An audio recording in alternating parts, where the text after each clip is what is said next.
ऋषिकेश, जहां पर दुनिया भर के कोने कोने से आए दिन लोग छुट्टियां मनाने के लिए पहुंचते हैं। कहा जाता है ऋषिकेश में जो एक्सपीरियंस मिलता है वो इस दुनिया में कहीं पे भी नहीं मिल सकता। रिवर राफ्टिंग की बात कह लो, संगम नदी की बात कह लो, या फिर खूबसूरत पहाड़ियों के नजारे की बात कह लो, इसका तोड़ कहीं पर भी नहीं। ये तो सबको ही पता है, ऑब्वियसली। मैं क्या बता रहा हूं, इसमें कुछ नया तो है नहीं। लेकिन आज मैं आपको एक ऐसी घटना की कहानी सुनाने जा रहा हूं जो आप लोगों ने कभी नहीं सुने होंगे। ये एक ऐसी घटना है जो ऋषिकेश के एक ऐसे कोने में घटी थी जिस कोने की जानकारी तो रेयरेस्ट ऑफ द रेयर लोगों को होगी। बहुत ही कम, मतलब मैं ये कह सकता हूँ 1000 में कोई एक व्यक्ति ऐसा होगा जिसको इस जगह के बारे में पता होगा।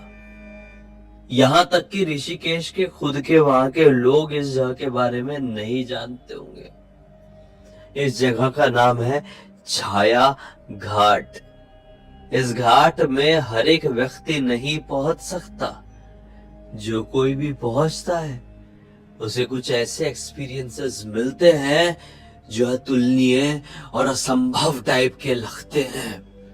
कई लोग इन एक्सपीरियंसेस को बहुत ही ज्यादा डरावना समझते हैं, तो कई लोग ऐसे एक्सपीरियंसेस को बहुत ही ज्यादा अच्छा समझते हैं। अब क्या होते हैं एक्सपीरियंस, आप ये कहानी समझेंगे, सुनेंगे, तभी आपको डिटेल में समझ में आएगा। तो भाई, आज से लगभग 3 साल पहले की बात है, सन 2022। मुंबई में रहने वाले 4 पक्के दोस्त, एक का नाम था श्वेता, एक का नाम था आदित्य, एक का नाम था नेहा और एक का नाम था सिद्धार्थ। ये चारों प्लान बनाते हैं कि भाई ऋषिकेश घूम के आएंगे। इन चारों को रिवर राफ्टिंग का बड़ा शौक था और ऐसी कोई जगह ये घूमने नहीं गए थे जैसे ऋषिकेश है। तो इसीलिए ये लोग बहुत समय से प्लान कर रहे थे, लेकिन 2022 में ये लोग अपने प्लान में झंडे लगा देते कि जा रहे हैं तो जा रहे हैं, अब दुनिया में कोई नहीं रोक सकता। ये लोग भाई लिटरली वहां पे पहुंच गए अपनी डिसाइड की हुई डेट में। अब जैसे भी पहुंचना था, जिस साधन से ही पहुंचना था, ये लोग अपने साधन से पहुंच गए। हाँ, इनकी खुद की पर्सनल गाड़ी नहीं है, ठीक है भाई। ऋषिकेश में लोग एक होटल ले लेते हैं। भाई ऋषिकेश के होटल का तो एक वीडियो भी बहुत ज्यादा वायरल हुआ, आप लोगों ने देखे होंगे कि जिस होटल में 4-5 लड़के रुके हुए थे, उस होटल में उनको एक आत्मा दिखाई दी थी, एक आवाज सुनाई दी थी। वो लिटरली रील में बहुत वायरल हुआ था, आपने देखे होंगे बेशक। तो ऐसे कई होटल है वहां पे भाई जो है ऐसे ऐसे एक्सपीरियंस करवा देते हैं। सिर्फ ऋषिकेश नहीं, दुनिया के हर एक कोनों में ऐसी जगहें होती है। तो हाँ, मैं क्या बता रहा था, ये लोग डिसाइड की हुई डेट में अपनी पर्सनल गाड़ी से तो नहीं, ट्रेन के या प्लेन के साधन से ऋषिकेश में अपने डिसाइड किए होटल में ये पहुंच गए हैं। अब सोचते हैं कि हम शुरुआत नीलकंठ महादेव मंदिर से करेंगे और फिर आसपास की जितनी भी जगह है बहुत अच्छे से एक्सप्लोर करेंगे और आखिरी दिन रिवर राफ्टिंग का मजा उठाएंगे और फिर यहाँ से हम आगे निकल जाएंगे।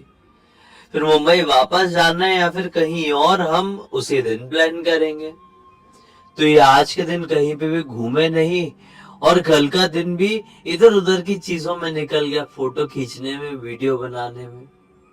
शाम के आसपास का वक्त हो चला था, मतलब पूरा तो शाम नहीं, लेकिन यही कोई 3:30-4 के आसपास का समय हो रहा था दोपहर के। शाम कुछ ही देर में हो जाती ना, इसलिए शाम के आसपास का वक्त हो चुका था, मैं ये बता रहा हूँ। तो हाँ, 3:30-4 बजे ये लोग बोलते हैं कि चलो अब जो अपन ने प्लान बनाए थे उसको शुरू करते हैं, उसको स्टेज में लाना शुरू करते हैं। हम लोग नीलकंठ महादेव के मंदिर के दर्शन करने के लिए चलते हैं। वो लोग चले गए। अब जहां पर ये लोग रुके हुए थे ना, वहां से नीलकंठ महादेव मंदिर कोई बहुत दूर नहीं था। हाँ, थोड़ा सा दूर था, लेकिन इन लोगों ने बोले कि यार भाई हम लोग एडवेंचर करने आए हैं, तो थोड़ा तो हम लोग पैदल चल सकते हैं। लगभग 4 से 5 किलोमीटर की दूरी इन लोगों ने डिसाइड की कि हम पैदल पैदल चल के क्रॉस करेंगे। 2022 की ठंड का टाइम था, धुंध पड़ती थी, ऐसा वाला ठंड था, और ऋषिकेश की ठंड। हाँ। तो इन लोगों ने बोले चल चल के ही क्रॉस करेंगे, मजा आएगा, थोड़ा ठंड को भी बीट करेंगे। ये अपने टाइम पर महादेव के दर्शन करने के लिए भी पहुंच गए, बहुत अच्छे से दर्शन किए हैं। और क्या पाए कि शाम ज्यादा होने लगी है और अंधेरा छाने लगा है। अब भाई अंधेरा छाने लगा है तो टेंशन भी बढ़ने लगी है कि अब हमको लौटने का साधन मिलेगा या नहीं मिलेगा अपने होटल तक। चलो साधन मिले ना मिले, हमको पैदल ही जाना है। रास्ते में बहुत ज्यादा अंधेरा हो जाए तो गड़बड़ हो जाएगी यार। ये रास्ता नॉर्मल भी नहीं है, थोड़ा पगडंडी वाला रास्ता है, मतलब कच्चा वाला रास्ता है। हम लोग यहाँ के लोकल है भी नहीं कि हमको सब कुछ रटा हुआ है कि ऐसे नहीं तो वैसे पहुंच जाएंगे, वैसे नहीं तो ऐसे पहुंच जाएंगे। इसलिए ये लोग अब जल्दी जल्दी अपने होटल की तरफ जाने लगते हैं। एक कच्चे रास्ते में इन्हें एक आदमी दिखाई देता है। अकेला आदमी लकड़ी का गट्ठा कंधे में टांग कर कहीं तो भी जा रहा था। इस आदमी से ये लोग इस फलाने फलाने होटल का नाम पूछते हैं, बोलते हैं कि भाई साहब हम जल्दी यहाँ पर पहुंच जाएं इस होटल में, वो रास्ता कौन सा है? आदमी बताता है कि बिल्कुल सीधे सीधे जाना है, इसी पगडंडी को पकड़ के। फिर 2 रास्ते आएंगे, एक राइट और एक लेफ्ट। आप लेफ्ट की तरफ चले जाना, राइट की तरफ बिल्कुल भी मत जाना, ध्यान रखना, नहीं तो बहुत बड़ी गड़बड़ हो जाएगी। ऐसा बोल के आदमी अपने गट्ठे को ठीक किया लकड़ी के और आगे चला गया। इन लोगों ने बोले ठीक है भाई, लोकल आदमी जैसा बताया वैसे ही चलते। सीधे सीधे गए और फिर लेफ्ट लेके आगे बढ़ चले। लेफ्ट लेके आगे जाने के बाद इन्हें नदी का एक विचित्र घाट दिखाई दिया। इस घाट में कोई भी इंसान नहीं था। नॉर्मली शाम के वक्त ऋषिकेश के घाट में क्या होता है आप लोग बहुत अच्छे से पता होगा। लोग दर्शन करने के लिए आते हैं, आरती के लिए पहुंचते हैं, ढेर सारी फोटो, मतलब ये एक बहुत बड़ा पर्यटक स्थल बन जाता है शाम के समय, ऋषिकेश का हर एक घाट। लेकिन अब अच्छी खासी शाम हो चली थी और इस घाट में इनको एक जानवर भी नहीं दिखाई दे रहा है।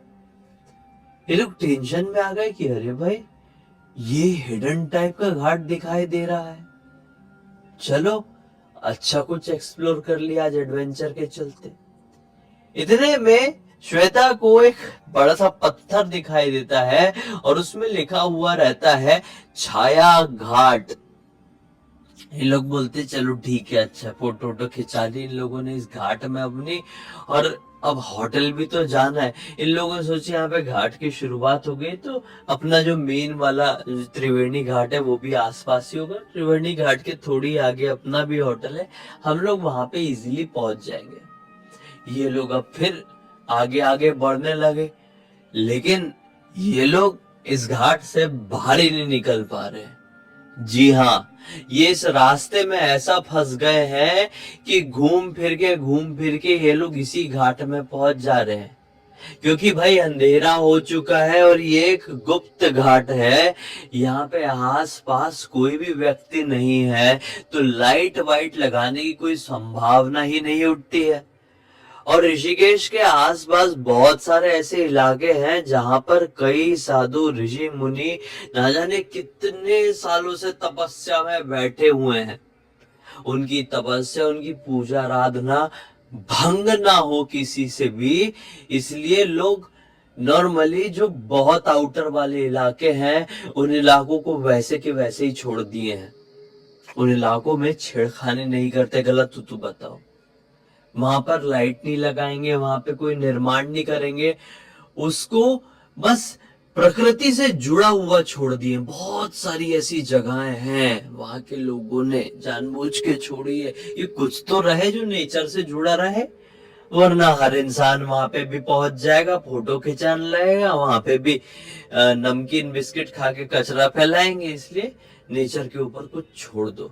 तो ठीक है भाई, ये रास्ता, ये जगह, ये घाट भी ऐसा ही था।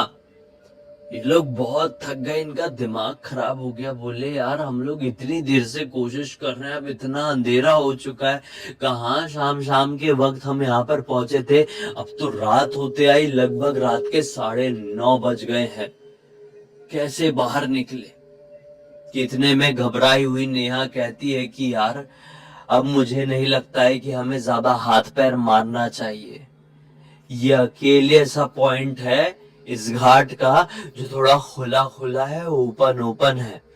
अब हम ज्यादा इधर उधर होंगे ना भाई, कुछ भी कहो, है तो जंगल, है तो पहाड़ी इलाका, जंगली जानवर भी आ सकते हैं और हमें नुकसान भी पहुंचा सकते हैं। बेहतरी इसी में है, ये ओपन इलाका है, यहाँ पे अपन ये रात को काट लेते हैं। एडवेंचर करना था ना चारों को, तो इससे अच्छा एडवेंचर कहाँ मिलेगा। ये सब एक दूसरे का मुंह देखते हैं और सोचते हैं कि नेहा सही तो कह रही है, आज रात हम यहीं पर काट लेते हैं। बिना मतलब के रास्ता पकड़ के आगे बढ़ने की कोशिश नहीं करते, क्योंकि हम अब भटके हुए हैं, भटक गए हैं। यहाँ से हम चाह के भी इस समय बिना किसी मदद के बाहर नहीं निकल सकते। बहुत देर से कोशिश कर रहे हैं, घूम फिर के यहीं पे जा रहे हैं। ये रास्ता नहीं, भूल भुलैया है, रुक जाते हैं।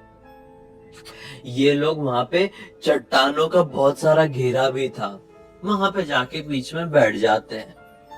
ना जाने रात का कितना समय हो जाता है और फिर इन लोगों को ऐसी झपकी सी लगने लगती है, नींद सी आने लगती है। अचानक से झम करके एक आवाज सुनाई देती है और हड़बड़ा के सबसे पहले नेहा की ही नींद खुलती है। वो झम से आवाज पानी में कुछ गिरने की थी। ये लोग घाट के किनारे ही सो रहे हैं ना, थोड़ी सी हल्की फुल्की चांदनी रात थी, धुंध छाया हुआ है, धुंध मतलब कोहरा छाया हुआ है, फॉग, हाँ वो मतलब अलग ही माहौल बना के रखा और ठंड अच्छी खासी लग रही है। ये तुरंत उधर तरफ देखी जहां से झम्म से आवाज आई थी पानी में कुछ गिरने की, तो क्या पाती है कि वहां पे इनका जो दोस्त आदित्य है वो डूब रहा है। वो चिल्ला रहे बचाओ बचाओ। ये तीनों घबरा गए कि आदित्य वहां पर कैसे पहुंच गया बीच नदी में, घाट से उतर के इतना आगे कैसे कूद गया, क्या हुआ। इतने में सिद्धार्थ कहता है लड़कियों तुम दोनों यहीं पर रुको, मैं उसको बचा कर लेकर आता हूँ। सिद्धार्थ दौड़ दौड़ के पानी में जंप मारने वाला था कि पीछे से उसको किसी ने पकड़ा। ये जैसे पलट कर देखा तो इसका खून सूख गया। इसने क्या देखा कि पीछे आदित्य ही खड़ा हुआ है और लड़कियां भी थोड़ा दूर से ये सब कुछ देख रही थी। वो शॉक्ड थी। ये तुरंत इससे बोलता है भाई तू तो पानी में डूब रहा था, यहाँ पे कैसे खड़ा हुआ है। बोलता है पानी में डूब रहा था? नहीं पानी में नहीं डूब रहा था, मैं तो साइड में सुसु करने के लिए गया हुआ था। लड़कियों ने भी देखी थी ये साइड से कहीं से दौड़ के इधर पे आया था और ये पानी में कूदने वाला था तो इसको रोका था। ये बोलता है नहीं भाई मैंने क्लियर देखा हूं, नेहा ने भी देखी, पूछ उन लड़कियों से। दोनों लड़कियां बोलती हाँ तुम अभी हमें बीच नदी में डूबते हुए दिखाई दिए थे, 2-3 बार नीचे चले गए थे फिर ऊपर आए थे, बचाओ बचाओ चिल्ला रहे थे। ये बोलता है कमान यार अगर मैं पानी में डूब रहा होता तो कपड़े तो गीले होते ना। हम लोग यहाँ पे कपड़ों का बैग तो लेके नहीं आए कि मैं शर्ट चेंज कर लूंगा और फिर घूम के यहाँ पे आऊंगा और फिर ऐसा हाथ रोकूंगा। लॉजिकली तो ये पॉसिबल है नहीं ना। ये देखो मैं साफ सुथरा हूँ। ये लोग ये तीनों फिर टेंशन में आ गए। बोले था तो था क्या, क्योंकि आदित्य को इनने डूबते हुए देखे थे। आदित्य अभी यहीं पर खड़ा हुआ है। फिर आपस में बात करते हो सकता है कि ये एक वहम होगा। रात बेरात हमने कई बार सुने हुए हैं, जो अंधेरी सुनसान जगह है वो इल्यूजन पैदा करती है। और यहाँ पे तो ना जाने बहुत डिफरेंट डिफरेंट चीजें भी हैं, हिडन हिडन चीजें भी हैं। तो हो सकता है एक अलग विचित्र एक्सपीरियंस हो। अब पूरी रात एक दूसरे का साथ देते देते ही काटना है, चाहे जो हो जाए। अब ये लोग फिर से उस चट्टान के बीच में जाकर बैठ गए और फिर ये रात खत्म होने का इंतजार करने लगे। कट्टू 3:30 पौने 4 बजे के आसपास ये लोग बात करते करते ही बिताए थे इतना समय। 3:30 पौने 4 बजे के आसपास यहाँ पर एक कोई आदमी नाव लेकर आता है, पतली सी। जी हाँ, सफेद कलर के कपड़े पहना हुआ था, लंबे से बाल थे उसके, जैसे जटा वाले बाल जो होते हैं ना, ऐसे जटा वाले बाल आप लोगों ने देखे होंगे। दाढ़ी मूंछ थी, जैसे कि कोई साधु बाबा हो। वो ऐसे नाव चलाते हुए आता है इस तरफ, एकदम गोरा चिट्टा, आधा फॉरेनर टाइप का दिख रहा था। इन लोगों के पास रुकता है, क्या हुआ बच्चों, हो गए हो क्या, कहाँ रहते हो, कहाँ से आए हुए हो। तो ये हड़बड़ा के, अभी चारों लोग, इनको मदद की तो जरूरत है और बहुत ठंड बढ़ चुकी है। 3:30 पौने 4 बजे तो बर्फ में जमा देने वाली ठंड के मौसम में भाई। और इनके पास ओढ़ने पहनने को ऐसा कोई साधन नहीं, क्योंकि ये लोग बीच जंगल में तट में फंसे हुए हैं। तो तुरंत बोलते हैं कि ऐसी ऐसी बात हो गई है और ये छाया घाट में हम फंस गए हैं, हम कैसे निकले। तो आदमी बोलता है, तुम्हारी सबसे बड़ी गलती जो तुम छाया घाट में आ गए। ये बोलते, क्या गलती बताओ ना। तो आदमी मुस्कुराता है और बोलता है, अरे छोड़ो ना, क्या करोगी ये सब कुछ जानकर। सिर्फ इतना बता देता हूँ कि जहां पर तुम इस वक्त हो, घाट के जिस तरफ तुम हो, उस तरफ अगर कोई आ जाए तो सही सलामत अपने घर वापस नहीं लौट पाता है। अगर तुम्हें इस घाट से पीछा छुड़ाना है, बचकर निकलना है, तो घाट के उस पार जाना होगा। ये एक मायावी घाट है। नदी में डूबकर जिस किसी की भी मृत्यु होती है, उनकी आत्माएं कुछ समय तक इसी घाट में भटकती रहती है। इस घाट में कोई साधारण व्यक्ति नहीं आ पाता है, बल्कि वही आ पाता है जिसके कुछ पिछले जन्म के कर्म बचे हुए रहते हैं, जिसका कुछ तो भी अधूरा छूटा हुआ रहता है, वही इस घाट तक पहुंचा रहता है। तुम चारों में से किसी ना किसी का तो कुछ ना कुछ अधूरा छूटा हुआ है, तभी तुम इन आत्माओं के गुप्त छाया घाट में यहाँ पर खड़े हुए हो। सिर्फ एक व्यक्ति की वजह से ये घबरा गए। ठंड तो वैसी लगी हुई थी, अंदर से कांपने लगे। बाबा जी, हमको बचा लीजिए, आप नाव से दूसरी तरफ ले चलिए ना। आप ही तो बोल रहे हैं इस पार जो खड़े रहेगा वो बच नहीं पाएगा, दूसरी पार ले चलिए, जितने पैसे बोलेंगे आप हम देने के लिए तैयार है। आदमी बोलता है, ठीक है, तुम लोग नादान हो, मासूम हो, इसलिए मैं तुम्हारी मदद किए देता हूं। देखो, अभी छोटी सी नाव है, एक साथ 4 के 4 तो बैठ नहीं पाओगे, तो एक एक को लेकर मैं दूसरे तरफ जाऊंगा। तैयार हो तो बोलो, लड़का हो या लड़की हो, एक एक ही बैठेगा मेरे नाव में। ये बोलते कि ठीक है हम तैयार हैं। क्या होता है, सबसे पहले लड़की बैठी, नेहा बैठ गई।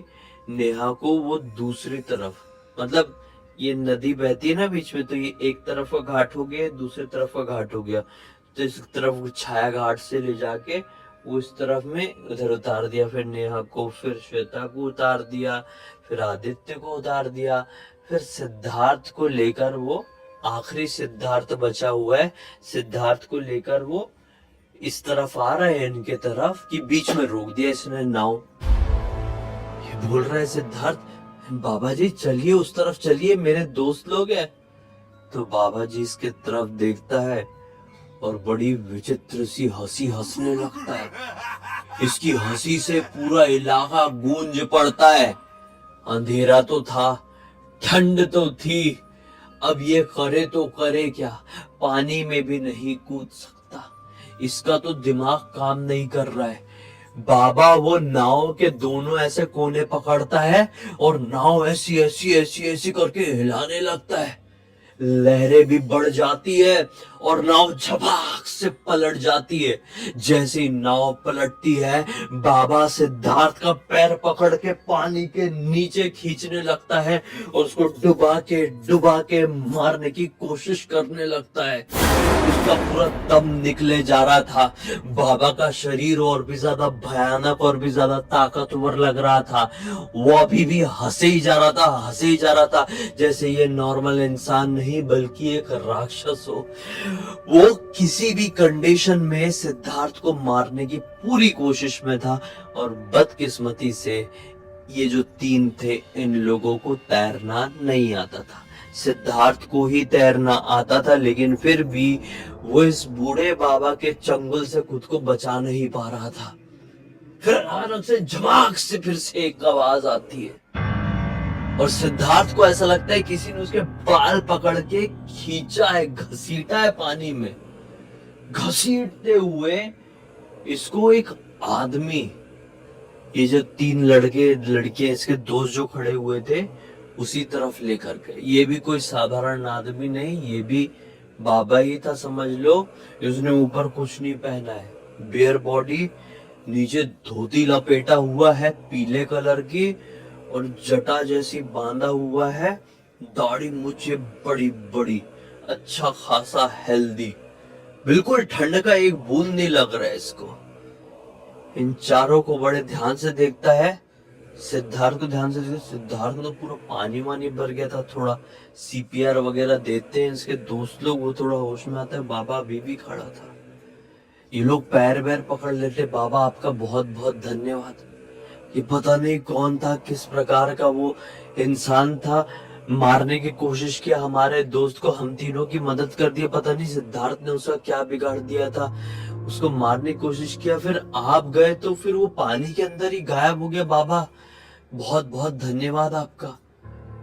ये बोलते हैं कि मूर्ख हो तुम लोग, जो उस छलावे को एक बाबा, एक मददगार समझ लिए थे। वो छलावा था, राक्षस था, शैतान था। जिन आत्माओं की उसने बात किया था, उस घाट में जो आत्माएं घूमती है, जिन आत्माओं की उसने बात किया था, वो भी उन्हीं में से एक था। और इस लड़के की वो जान इसलिए लेना चाह रहा था क्योंकि शायद इसका संबंध यहां पर भटकती हुई आत्माओं से। सब घबरा गए कि बाबा जी क्या बोल रहे हैं। ये सिद्धार्थ तो हमारे साथ मुंबई में रहता है और ये तो बस ऐसे ही वेली जिंदगी जीता है। इसका क्या संबंध हो गया ऋषिकेश के इस छाया घाट में भटकती हुई आत्माओं से। बाबा हमको कुछ समझ में नहीं हो रहा है, बाबा विस्तार में आप बता दीजिए। तो बाबा बताते हैं, सन 1810 के आसपास की बात है। इसी तट में एक छोटी सी बस्ती थी। एक महिला रहा करती थी यहां पर, सुनंदा नाम की। अकेली रहती थी बेचारी। उसके माता पिता और कोई उसका परिवार उसके साथ था नहीं। किसी हादसे में उनकी मृत्यु हो गई थी। बेचारी ठीक ठाक साधारण तरीके से अपनी जीवन जीती थी। उसकी एक आदत थी, सुबह सुबह 4 साढ़े 4 बजे उठ जाया करती थी और तट में सुबह सुबह बिल्कुल ब्रह्म मुहूर्त में प्रॉपर नदी के किनारे आकर एक दीपक अर्पण करती थी। लेकिन बस्ती में रहने वाला एक व्यक्ति जो कि उसके ऊपर बुरी नजर डाला हुआ था, वो किसी भी कंडीशन में ये चाहता था कि सुनंदा मुझसे शादी कर ले। वो सुनंदा को छेड़ते रहता था। वो गलत प्रवृत्ति का इंसान था। उसने सुनंदा से रात के समय ऐसी बात करने की बहुत कोशिश किया जब वो दीपक जलाने जाती थी, लेकिन सुनंदा ने साफ इनकार कर दिया और ये भी कहा कि ज्यादा परेशान करोगे तो पूरे गांव वालों को चिल्ला चिल्ला के तुम्हारी असलियत बता दूंगी। तो उस आदमी के वो दिल पे बात लग गई। उस आदमी ने सुनंदा के बारे में पूरी बस्ती पूरे गांव में अफवाह फैलाना शुरू कर दिया कि ये सुबह सुबह ब्रह्म मुहूर्त में उठ के काला जादू करती है, ये एक डायन है। बस्ती में बदकिस्मती से कुछ तो भी ऐसा कोइंसिडेंस हुआ कि एक बीमारी फैल गई और सभी लोगों ने समझे कि वो आदमी सही कह रहा था। ये सुनंदा जो अकेली रहती थी, ये ब्रह्म मुहूर्त में कोई पूजा नहीं करती है, बल्कि आधी रात में किसी राक्षस पिशाच को पूजती है। इसीलिए उसको पकड़े और डायन समझ के पीट पीट कर वही नदी में डुबाकर खत्म करती है। उस दिन के बाद से इस गांव में सुनंदा की तड़पती हुई आत्मा का श्राप लग गया और कुछ ही दिनों के अंदर हंसती खेलती ये बस्ती शमशान में बदल गई। और फिर यहाँ पर आने की हिम्मत कोई नहीं जुटा पाया। सब जान गए यहाँ पर सुनंदा का श्राप लगा हुआ है और हर एक जगह पर ये अफवाह सी फैल गई कि छाया घाट में वो सारी आत्माएं भटकती है जिनकी मृत्यु नदी में डूब कर हो जाती है। ऐसा कुछ भी नहीं है, बल्कि छाया घाट सुनंदा जो कि एक साधारण सी मासूम सी लड़की थी, उसके श्राप से ग्रसित घाट है। इसीलिए इस घाट के बारे में कोई बात नहीं करता और यहाँ पर कोई नहीं आना चाहता। ये जो लड़का है ना, ये शायद उसी आदमी का कोई रिश्ते में लगता होगा। लोग बोलते क्या सिद्धार्थ, कि क्या ये पॉसिबल नहीं हो सकता? सिद्धार्थ बोलता है हो सकता है, क्यों नहीं हो सकता।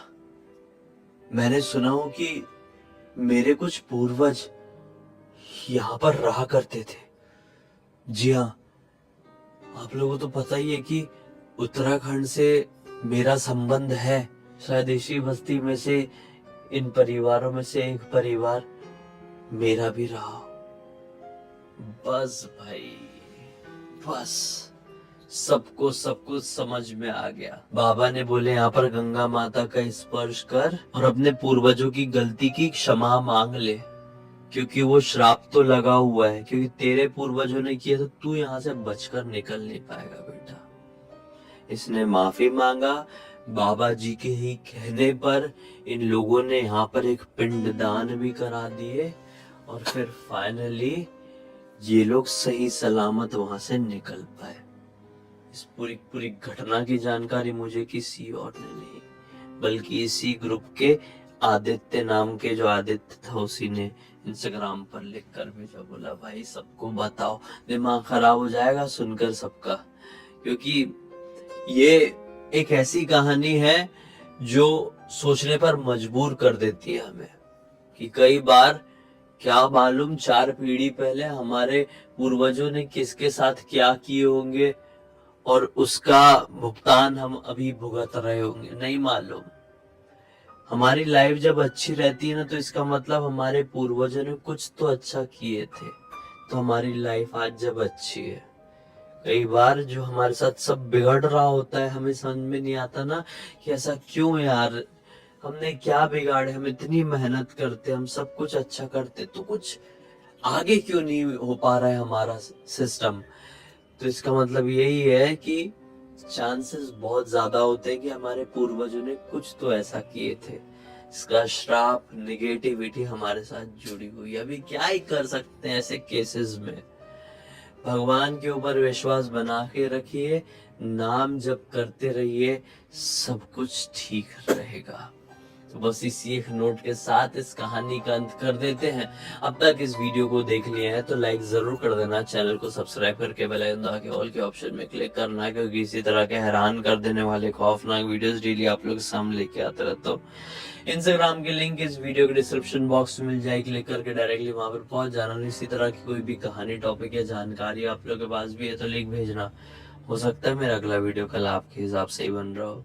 तो चलिए कल फिर से मिलते हैं, तब तक के लिए बहुत बहुत धन्यवाद। आपका दिन शुभ हो।